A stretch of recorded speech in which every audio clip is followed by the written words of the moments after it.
Interminable. On dit souvent que le diable se cache dans les détails, on dit souvent aussi que plus c'est long, plus c'est bon. Mais plus ça traîne, moins on est confiant. En tout cas, tous les signaux sont à un pas. Il reste des détails à régler. Au moment où je tourne cette vidéo, on est jeudi 13 juin, il est 9h55. Oui, je tourne un peu plus tôt que d'habitude parce que j'ai l'impression qu'il peut se passer quelque chose. Mais en tout cas, si ça ne se fait pas, on va prendre une clim monumentale. Et surtout, comment vont réagir les supporters? Ça fait quelques jours que j'avais pas pris la parole concernant l'Olympique de Marseille. En même temps, j'allais pas vous faire une vidéo pour vous dire qu'il y a juste des détails à régler. On a essayé de compiler un maximum d'informations. Quoi qu'il en soit, il y a une communication qui est très prudente autour de l'Olympique de Marseille. Pas de communication du board, pas de conférence de sortie de la saison de Pablo Longoria. Pour le moment, je pense que l'OM avance pas à pas pour essayer de conclure ce qui pourrait être réellement un très gros coup. Les amis, bienvenue sur CM Football. Je suis Christophe, un nouveau numéro du journal, c'est Marseille Football. Aujourd'hui, on va essayer de revenir justement sur les derniers éléments qu'on a en notre possession, la DNCG, comment il faut décrypter l'information autour de la DNCG, l'OM qui doit apporter des garanties. On va revenir aussi sur le point Conceição, les dernières informations, avec une interview très intéressante de Malang Sarr aujourd'hui dans l'équipe. Et puis on va faire le point sur le mercato de l'OM parce que on a l'impression que même s'il n'est pas encore arrivé, on peut se poser la question, en tout cas, le point d'interrogation est important.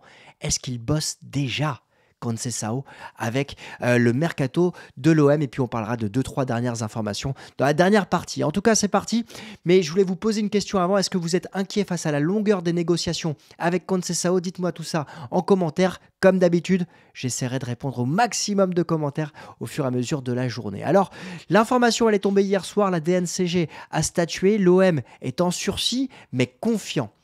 En sursis parce que l'OM doit apporter des garanties auprès du gendarme financier de la Ligue 1. Il semblerait que l'OM ait des dettes à hauteur de 70 millions d'euros. Je parle au conditionnel parce qu'on n'a pas accès évidemment à ces informations. Ce sont les informations rapportées par la presse, notamment le journal L'Équipe et la Provence.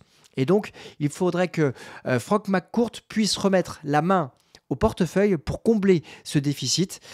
Il y a des questions qui se posent évidemment derrière ce point-là concernant Conceição. On les verra juste à la fin de cette partie, mais c'est embêtant. C'est embêtant, mais il y a une certaine confiance à comprendre aussi derrière le board de l'Olympique de Marseille, parce que quand on revient à l'interview donnée par Franck McCourt et Pablo Longoria au début du mois, eh ben, l'OM, Pablo Longoria et Franck McCourt disaient qu'il n'y avait plus de dettes, que le club était fort et que Pablo disposait de toutes les ressources nécessaires pour construire un effectif performant.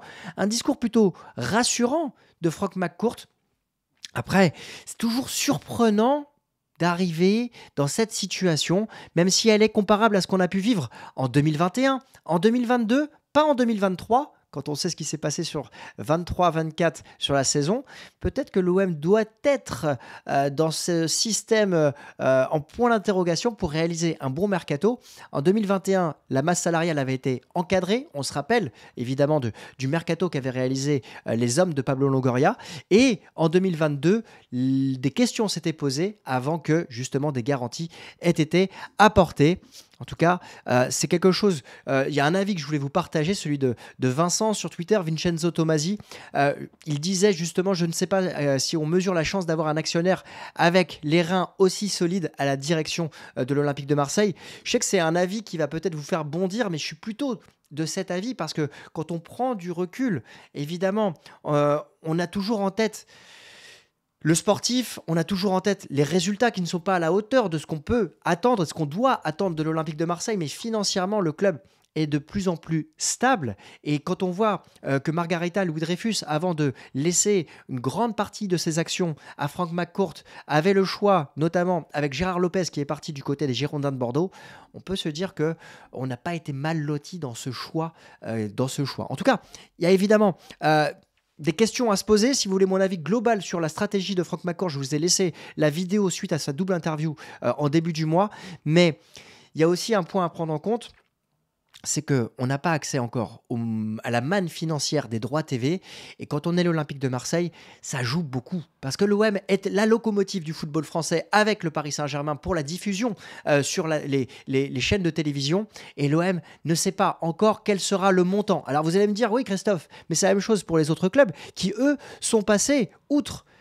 Tous, pas sûr. Quand tu regardes aujourd'hui ce qui se passe du côté de l'Olympique Lyonnais a demandé ou a eu la possibilité de voir son passage à la DNCG retardé.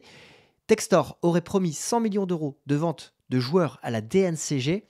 Vous le voyez, le marché des transferts est atone en ce moment. On va en parler juste après.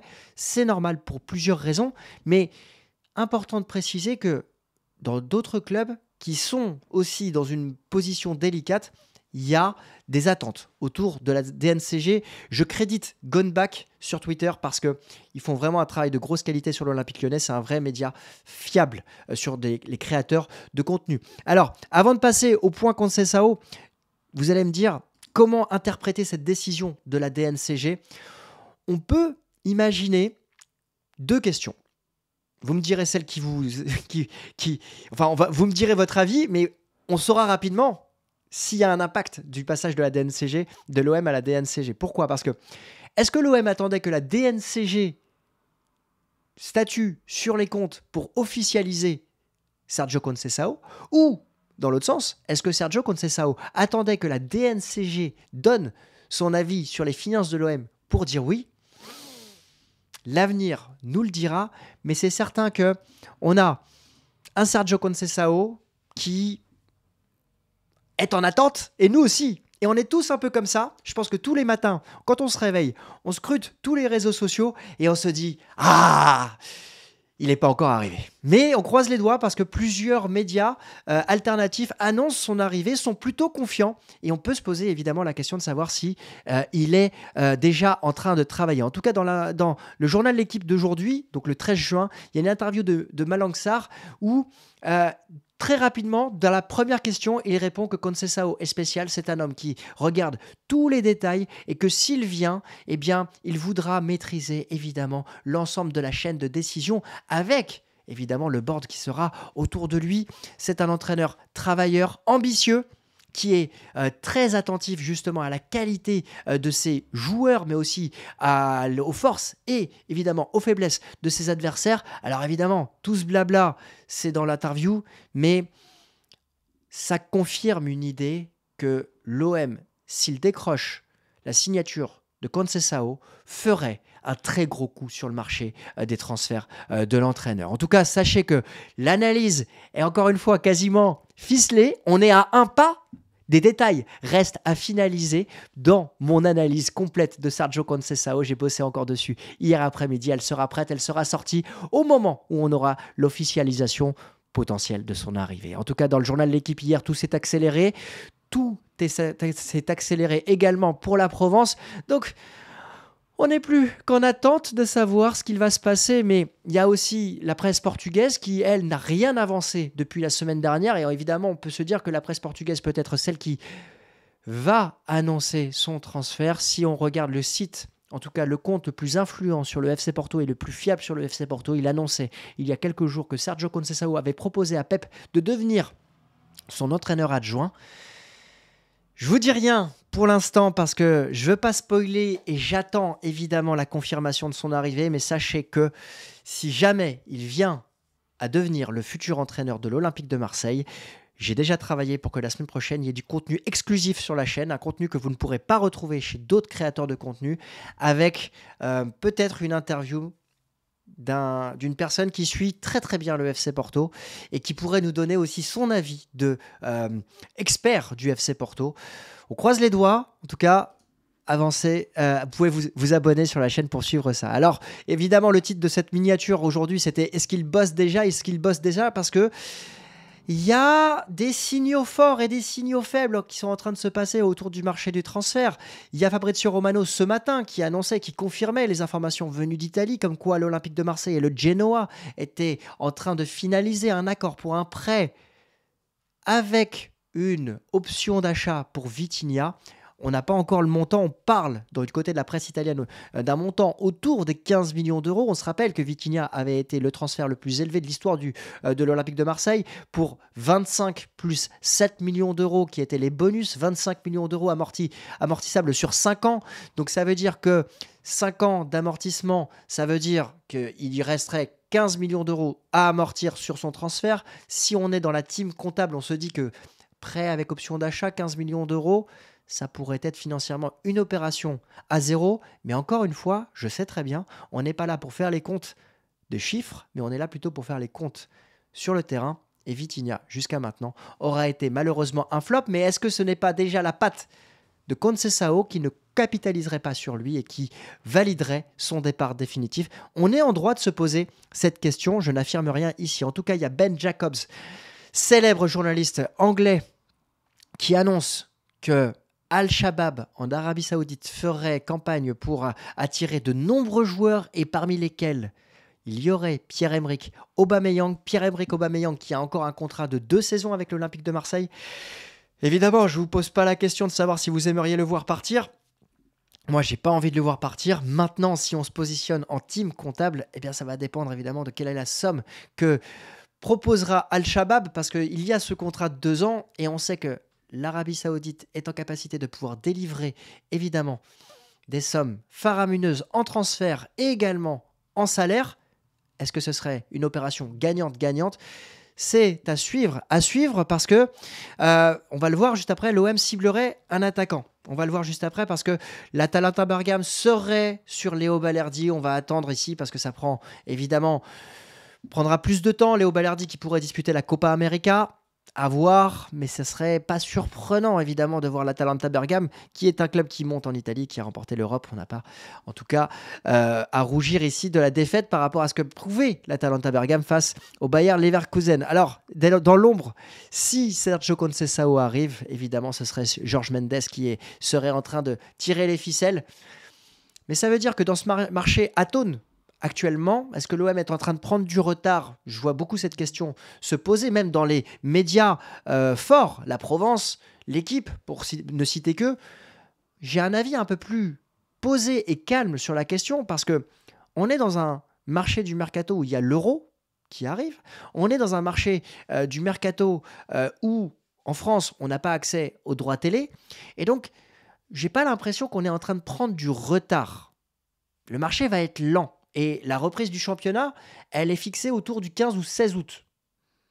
Évidemment, je préférerais qu'on ait déjà notre entraîneur et qu'on ait déjà commencé à faire le recrutement. Mais quand tu vois Rennes, Nice ou l'Olympique Lyonnais, ça n'a pas encore bougé de leur côté. Et quand tu connais la locomotive du football français qu'est le Paris Saint-Germain, même si ils ont des moyens beaucoup plus développés que ceux de l'Olympique de Marseille, ça n'a pas bougé. Donc, gardons une certaine distance et ça bougera naturellement, j'imagine, à un moment. Alors, l'OM ciblerait Ayoub El Kaabi, l'international marocain, vainqueur de la Conference League. C'est une piste, pour moi, qui a un vrai crédit. Je m'explique. Côté Conceição, pendant 3 saisons, il y a eu Vincent Aboubakar, l'international camerounais, qui était son attaquant. Et on sait que Conceição, vous le verrez, s'il vient à signer, il est adepte de jouer avec 2 attaquants devant et d'avoir un attaquant solide physiquement qui sait aussi décrocher, un attaquant de surface qui sait décrocher. Et Vincent Aboubakar ou El Kaabi peuvent être dans cette lignée-là et financièrement, El Kaabi est libre. Alors après, il va être attiré par le championnat espagnol parce qu'il y a d'autres clubs comme Getafe notamment qui va jouer la Ligue des Champions qui pourraient le faire signer. Mais Mehdi Benassia, Sergio Conceição, Marseille, ça peut parler à El Kaabi et ça pourrait être une piste intéressante. En tout cas, on la suivra ici. N'hésitez pas à vous abonner. Et puis, il y a Georges Mikotadze, l'international géorgien du FC Metz, qui aurait choisi l'AS Monaco. Il a démenti lui-même sur les réseaux sociaux que c'était pas fait encore. En tout cas, je ne veux pas laisser de faux espoirs à mes yeux. Il veut rester en France. Il y a l'AS Monaco, l'Olympique Lyonnais, ville dans laquelle il a été formé, je crois, et l'Olympique de Marseille, et Rennes, je crois aussi, qui pourrait être intéressé. Je vais défendre l'OM, bien évidemment. Mais soyons objectifs, 2 secondes. L'AS Monaco, son cadre fiscal, la Ligue des Champions l'année prochaine a un temps d'avance sur l'Olympique de Marseille. Maintenant, le fait qu'il n'ait pas encore donné sa réponse, ça peut laisser une opportunité ouverte. Et cette opportunité, elle est à prendre positivement pour Mikotadze. Dans l'autre sens, tant que Conceição n'a pas signé, évidemment, l'opportunité de ne pas le voir arriver à l'Olympique de Marseille existe. Et je vous avoue, j'ai pas envie qu'elle arrive, celle-là. Alors, dans les joueurs qui pourraient rester, une nouvelle chance pour Iliman Ndiaye. D'ailleurs, dites-moi en commentaire si vous lui laissez une deuxième chance. Je suis curieux d'avoir votre avis. Vous savez que c'est un joueur que j'apprécie énormément. J'ai une distance aussi naturelle avec lui par rapport au fait qu'il ait raté sa saison. Maintenant, on verra ce qui peut se passer. Mais je pense que tant que l'entraîneur n'est pas annoncé, on ne peut pas statuer encore sur Iliman Ndiaye qui aurait des pistes du côté de l'Angleterre. Dans les autres informations, n'hésitez pas à venir nous suivre sur le vestiaire. On a fait nos pronos. L'Euro 2024 va débuter. Ouais, je vous ai pris un peu au dépourvu comme ça, clac. Mais je vous avoue, on va avoir une couverture de ouf sur le vestiaire avec Thomas. Tous les soirs, 23h30, on sera là pour une vingtaine de minutes, 30 minutes pour débriefer l'ensemble des rencontres de la journée, vous parler des Bleus et vous pronostiquer les rencontres du jour tous les jours. C'est un vrai challenge. Pendant un mois, on sera là tous les soirs. En plus de CM Football pour moi, en plus de Chronique Foot et le Real Madrid pour Thomas, il y a beaucoup de taf, mais sérieux, je ne vais pas dire le mot que je voulais dire qui commence par un P, je vais dire purée, sérieux, les amis. On est chaud patate et on a trop envie. Donc n'hésitez pas à venir nous apporter de la force. On a étudié pas mal d'équipes. La campagne d'abonnement a commencé du côté de l'Olympique de Marseille. Surprenante puisqu'on n'a toujours pas l'entraîneur, on ne connaît pas les futurs joueurs. Mais dites-moi si vous allez vous réabonner. De mon côté, je l'ai fait et je voulais terminer je voulais vous terminer avec évidemment ce qui s'est passé du côté des qualifications à la Coupe du Monde en Afrique avec Azzedine Ounahi qui a réalisé une très belle performance. Comme d'habitude, j'ai envie de vous dire avec la sélection marocaine. Du côté d'Ismaïl Assar et d'Iliman Ndiaye, c'était un peu plus compliqué avec le Sénégal, même s'ils l'ont remporté, ils ont fait un match nul.